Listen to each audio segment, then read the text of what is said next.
I must clean my room, আবার I have to clean my room. আচ্ছা, must মানেও করতে হবেই, আবার হ্যাভ টু মানেও করতে হবেই। আচ্ছা, এই দুটোই মিনিং যদি সেম হয়, তাহলে আমরা কি করে বুঝবো কোথায় মাস্ট বসাবো আর কোথায় হ্যাভ টু বসাবো? তো চলো সেইটা শিখে নেওয়া যাক। দেখো, তোমার যদি ভেতর থেকে কোনো জিনিসের ডিজায়ার তৈরি হয়, ইচ্ছে তৈরি হয় যে আমাকে এটা করতে হবে, তাহলে তুমি সর্বদাই মাস্ট ব্যবহার করবে। যেমন আমি বললাম, I must clean my room, মানে এটা তোমার ভেতর থেকে, তুমি হয়তো খুবই পরিষ্কার পরিচ্ছন্ন একটা মানুষ, তুমি সবসময় সবকিছু পরিপাটি করে রাখতে পছন্দ করো। তাহলে তোমার মনের ভেতর থেকে হচ্ছে যে আমার ঘরটা খুব নোংরা হয়েছে, আমাকে ঘরটাকে পরিষ্কার করতে হবে। তাহলে তুমি কি বলবে? I must clean my room, আমাকে অবশ্যই আমার ঘরটা পরিষ্কার করতে হবে।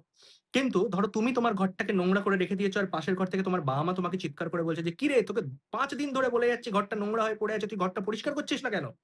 তখন যদি তোমায় ঘরটা পরিষ্কার করতে হয়, মানে বাইরে থেকে কেউ তোমাকে ফোর্স করছে কাজটা করার জন্য, তখন কিন্তু তুমি আর ওই করতেই হবে সেন্সের জন্য মাস্ট ব্যবহার করতে পারবে না।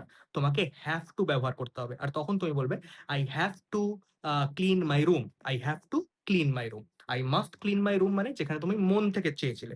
I have to clean my room মানে যেখানে তোমাকে বাইরে থেকে বলা হলো। এই বিষয়টাকে যদি আরেকটু ইজি ভাবে বোঝানো হয়, তাহলে আমরা এইটা বলতে পারি যে, ধরে নাও আমাদের জীবনে দুটো বস থাকে।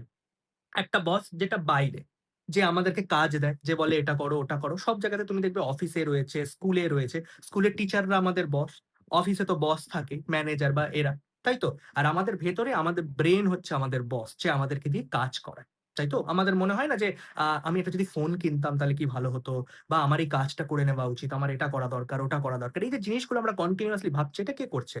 ব্রেন করাচ্ছে। তাহলে ব্রেন আমাদের একটা বস, যে আমাদেরকে কাজ করায়। বাইরে একটা বস আছে, যে আমাদেরকে কাজ করায়।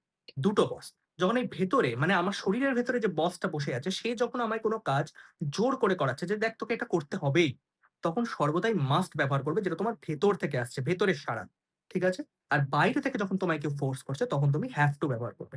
আশা করছি আমার এই ভিডিওটা থেকে আমি তোমাদের এটা বোঝাতে পেরেছি কোথায় মাস্ট হবে আর কোথায় হ্যাভ টু হবে। এবার তোমরা এইটার উত্তর দাও যে এই fill in the blanks A have to হবে না মাস্ট হবে।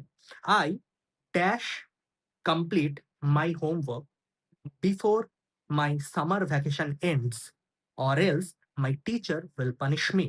এটা তোমাদের স্ক্রিনে তুমি দেখতে পাচ্ছ। এই fill in the blanks a must হবে না হ্যাভ টু হবে, সেটা লিখে তোমরা কমেন্ট বক্সে জানাবে। আমার এই ভিডিও যদি ভালো লাগে, অবশ্যই চ্যানেলটা সাবস্ক্রাইব করো, আইডি গুলোকে ফলো করো, ভিডিওটা লাইক করো, বন্ধুদের সাথে শেয়ার করো। দেখা হবে পরের একটি ভিডিওতে।